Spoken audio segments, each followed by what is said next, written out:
તો ફાઇનલી વિક્રમભાઈની નવી ફિલ્મ આવે છે, ભાઈની મેની લાડકી. ઓફિશિયલ ટ્રેલર આવી ગયું છે અને રક્ષાબંધનના પર્વ પર આ ફિલ્મ છે રિલીઝ થવાની છે. મોકો પરફેક્ટ ગોત્યો છે. રક્ષાબંધનનો તહેવાર છે અને ફિલ્મનું ટાઇટલ ભાઈની મેની લાડકી છે, એટલે ભાઈ બહેન વચ્ચેનો જો પ્રેમ છે એ ફિલ્મમાં બતાવવામાં આવશે. એ વાત તો સીધી છે અને ટ્રેલર પરથી જ આપણને ખબર પડી જાય છે કે ભાઈ બહેન વચ્ચેનો પ્રેમ છે એ બતાવેલો છે. જો વિક્રમભાઈનો ફેન બેઝ છે ને એ એકદમ આખો અલગ જ છે અને આ વાત હું લગભગ વિક્રમભાઈનો વિડીયો આવે ને એમાં હું બોલું જ છું. કારણ કે મારે ફક્ત ને ફક્ત વિક્રમભાઈનો જે દર્શકો જે વિક્રમભાઈનો ફેન બેઝ છે એ લોકોને ધ્યાનમાં રાખીને જ મારે ફિલ્મના ટ્રેલરના ટીઝરના જે કાંઈ પોઈન્ટ નેગેટિવ પોઝિટિવ છે કાંઈ બોલવાનું હોય એ બોલવાનું હોય.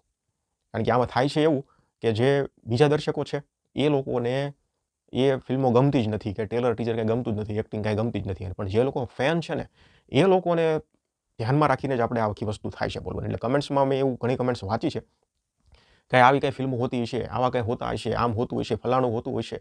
પણ ભાઈ જે લોકો ફેન છે એ લોકો છે. હવે અત્યારે અજય દેવગનની ઓરો મેં કહા દમ થા ફિલ્મ આવી છે, બરાબર. સ્ટોરીમાં સ્ક્રીન પ્લેમાં ભલે કાંઈ નથી, સ્ક્રીન પ્લે એકદમ ધીમો છે, પણ જે અજય દેવગનના ફેન છે ને એ લોકો ફક્ત ને ફક્ત અજય દેવગનને જોવા માટે જશે. કારણ કે એની એક્ટિંગ જે છે, તમે કોઈ પણ ફિલ્મમાં અજય દેવગનની એક્ટિંગ જોવો, ખાલી 50% કામ તો અજય દેવગનની આંખો કરી નાખે છે. ખાલી અજય દેવગનને 50% એક્ટિંગ જ કરવાની હોય છે. તો ફેન હોય અલગ અલગ, કોઈ સલમાન ના હોય, કોઈ શાહરૂખ ના હોય, કોઈ વિક્રમભાઈ ના હોય, કોઈ યશલા ના હોય, એટલે આમ હોય ભાઈ.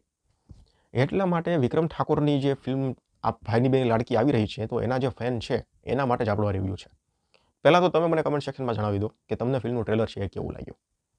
હવે મારા તરફથી હું કહું તો ટ્રેલરમાં બધું જ છે જે વિક્રમભાઈના ફેનને જોઈએ છે. એક્શન્સ છે, ઇમોશન છે, વિક્રમભાઈના અવાજમાં ગીતો છે, બધું છે, ડ્રામા છે, થોડી કોમેડી પણ છે. જીતુ પંડ્યા હોય એટલે કોમેડી. અને ભાઈ જીતુ પંડ્યાની કોમેડી તો મને આમ ફિલ્મો મેં 2-3 જોઈ છે, આપણે રિવ્યૂ જ્યારે કરેલા ત્યારે. એની કોમેડી હોય ને એટલે મજા આવી જાય જોવાની. આપણે વિક્રમભાઈની કોઈ પણ ફિલ્મ હોય અને એમાં કોમેડીની જરૂર પડે એટલે ભાઈ જીતુ પંડ્યાને જ નાખવાના. કારણ કે એની ડાયલોગ ડિલિવરી જે છે ને, કોમેડી પંચીસ જે રીતે બોલે છે ને એમાં તમને હસવું જ આવી જાય. એટલે કોમેડીના તો માસ્ટર છે. ડિરેક્ટર પણ સારા છે. એટલે જીતુ પંડ્યા છે એટલે ફિલ્મમાં ડેફિનેટલી કોમેડી તો હોવાની છે. એક્શન તો ટ્રેલરમાં દેખાય જ છે. વિલનના કેરેક્ટરમાં જે વ્યક્તિ છે ને એ વ્યક્તિનું કામ મને સારું લાગે છે. એ વિક્રમભાઈને ટક્કર તો આપશે જ. અને કોઈ પણ ગુજરાતી ફિલ્મ હોય, હિન્દી ફિલ્મ હોય, હોલિવૂડ, સાઉથ, બોલિવૂડ, કોઈ પણ ફિલ્મ હોય, હીરાને ટક્કર વિલન જે છે ને એ હીરાને ટક્કર આપે ને એવો હોવો જોઈએ. અને હું તો એમ કહું છું એક ડગલું ઉપર હોવો જોઈએ તો જ જામે. એટલે વિલન છે એ અત્યારે તો ભાઈ હીરાને ટક્કર આપે છે. એટલે એક્શનમાં મજા આવશે એવું મને લાગે છે. બીજી વસ્તુ કે આપણે ગુજરાતી ફિલ્મોમાં, જો કે આપણે પહેલાં ભારતની જેટલી પણ ફિલ્મો આવતી ને, હિન્દી હોય, ગુજરાતી હોય, સાઉથમાં તો હજી પણ એ વસ્તુ છે. બોલિવૂડવાળા તો ખબર નહીં હવે એ બધું શું કરી નાખ્યું છે. સાઉથની ફિલ્મોમાં અને આપણે ગુજરાતી ફિલ્મોમાં એક વસ્તુ હજી જળવાઈ રહી છે, એ છે ભારતની સંસ્કૃતિ. કે ભાઈ કોઈ પણ ફિલ્મો હોય, 10 ફિલ્મો હોય, એમાંથી 2 ફિલ્મો 3 ફિલ્મો તો એવી જ હોય જ કે જેમાં ભગવાનની વાતો થઈ હોય, ભગવાનના આશરા લેવામાં આવ્યા હોય, ભગવાનની શક્તિઓ દેખાડવામાં આવી હોય. એ વસ્તુ ગુજરાતીમાં હજુ થાય છે. સાઉથમાં પણ હજી થાય છે. હજુ સાઉથની ફિલ્મોમાં હજુ થાય છે. બોલિવૂડવાળાએ તો આ નામે નાય નાખ્યું છે. એ લોકો ફક્ત ને ફક્ત મજાક કરવામાંથી ઊંચા નથી આવતા. એ ભગવાન મહાદેવનો મજાક હોય, વેબ સિરીઝમાં તમે જુઓ, કોઈ પણ ભગવાનના મજાક હોય, આપણા સાધુ પુરુષો, બ્રાહ્મણ પુરુષોના મજાક હોય. હવે જે ડેન્જર ખતરનાક વિલન હોય સાઉથ, આપણે હિન્દી ફિલ્મોની વેબ સિરીઝની વાત કરું તમને, સાઉથની જે વિલન હોય ખતરનાક, જે મર્ડર કરતો હોય, ડ્રગ્સનો ધંધો કરતો હોય, કાળાબજારી કરતો હોય, રેપ કરાવતો હોય, એ જ ભગવા કપડાં પહેરીને પાછો સીનમાં આરતી ઉતારતો હોય ભગવાનની.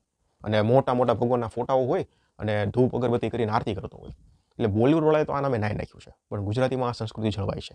અને એ સંસ્કૃતિનો એક હિસ્સો આપણને આ વિક્રમભાઈની ફિલ્મ ભાઈની બેની લાડકી છે ને એમાં બતાય છે. જે નાગ દેવતા છે એ વિક્રમભાઈ એના કોઈ ભગત હશે કે પછી એનું જે કંઈ હશે એને માનતા હશે, એના ઈષ્ટદેવ હશે, અને એના સહારે જ ક્યાંક ને ક્યાંક જે ફિલ્મનો ક્લાઇમેક્સ છે એમાં વિક્રમભાઈની જીત થશે એવું અત્યારથી મને લાગે છે.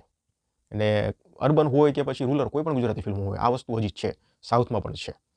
એટલે એ વસ્તુ જળવાઈ રહે ને એ બધા ડિરેક્ટર પ્રોડ્યુસરોને પ્રાર્થના છે. ભલે બધી ફિલ્મોમાં નહીં પણ 1-2 ફિલ્મોમાં તો એવું કરજો જ કે એમાં ભગવાનની શક્તિઓ છે એ હજુ કામ કરે છે અને એ પ્રમાણમાં સ્ટોરીને કરીને તમને બધી ખબર જ છે, મારે વધારે બોલવાની જરૂર નથી. તો ઓવરઓલ વાત કરીએ તો વિક્રમભાઈનું ટ્રેલર છે અત્યારે તો ઇમ્પ્રેસ કરે છે, પણ વધારે ખબર વિક્રમભાઈના જે ફેન છે એને હશે.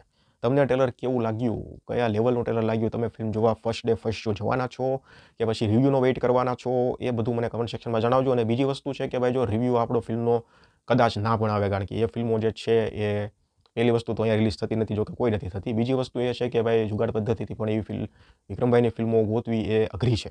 રિવ્યૂ આવે ના આવે એ બદલ માફી માંગુ છું. ટ્રાય કરશું આપણે ગમે એમ કરીને ફિલ્મ જોવાની, રિવ્યૂ કરવાની.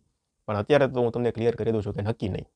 બાકી મને તો ટ્રેલર અત્યારે સારું લાગ્યું છે. વિક્રમભાઈના ફેનને જોઈએ એ બધું જ ટ્રેલરમાં વિક્રમભાઈ આપી દીધું છે. ધન્યવાદ.